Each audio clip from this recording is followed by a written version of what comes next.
spring season where it's time for Mad Lions versus Astralis.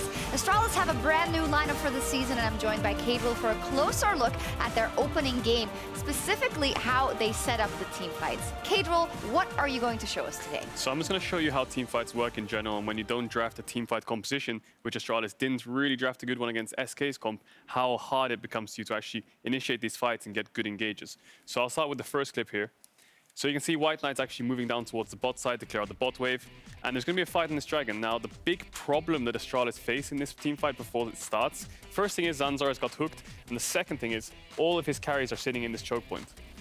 And if your carries in a choke point, it means it's really hard for them to actually get involved in the fight. So you can see as the clip progresses, they're running away. And now they're running away. If you watch Jeskla, he's only hit once. He's got a Q off.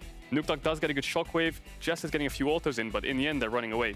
So it's really hard for them to actually counter-engage or get some damage off. Is this also a side effect of kind of the composition they drafted? And if so, what were the issues? Yeah, I think when you draft things like Nidalee and the Renekton's up there in the first place, you have a set who wants to dive in as well. It's really hard for you to get damage off if you don't go in first. So I think there's a second clip Yeah, second clip. Second clip, exact same scenario, same area of the map as well. I'll just draw the freehand thing again. We have another little choke point here. Astralis, it's a really bad positioning again. As the clip plays out, you'll see. As we watch it progress, you see the carries of Astralis, Nukdog's far back, Jester's far back. It's so hard for them to actually get involved in the fight.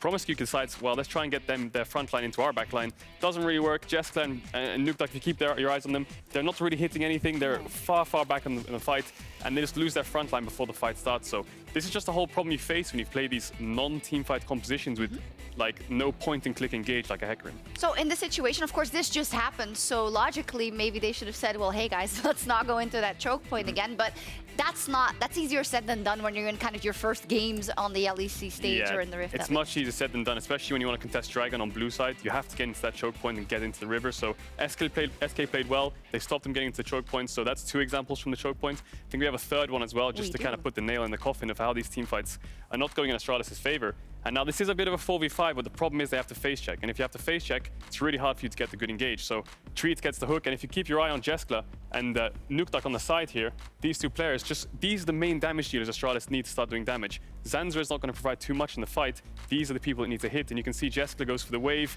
Look at the amount of damage SK's carry is doing on the front line of Astralis. Nukdog can hardly get a Q off. Jeskla's hit it 2 or 3 times in the whole fight, so the fact that they're running away the whole game and they're never actually running forwards into the enemy team means that the carries can never really get any damage off, and in turn, you basically lose the fight 10 times out of 10. So with that knowledge in the back pocket and knowing that they will have reviewed this as well, what adaptations do we want to see versus Mad Lions? So I think if you want to draft these late game, mid game team fight compositions, you need to draft champions that can fit well into it. I think SK identified that in the draft. They got a Hecarim, they got a Gragas, Victor. These champs are just so good at zone control in river fights, especially when it's like Drake meta kind of. Making sure you set up Drakes, get the team fight going. Champions like Nidalee are good for snowballing the game in the early game, but in terms of mid to late game, it's so hard to actually close the game out without engage and without team fight sort of priority. Yeah, don't make it too difficult for yourself, I think is what we can take away from this. Secondly, I do want to touch on the Mad Lions as well. Yesterday, Mad Lions made their debut. We're going to take a look at them in a second against G2 Esports, which is a tall order. What were your impressions of their first games, and what do you expect to see today? The thing is, the Mad Lions, I think the early game was really good. You could see they had a really good draft going into the game. They had 3 winning lanes.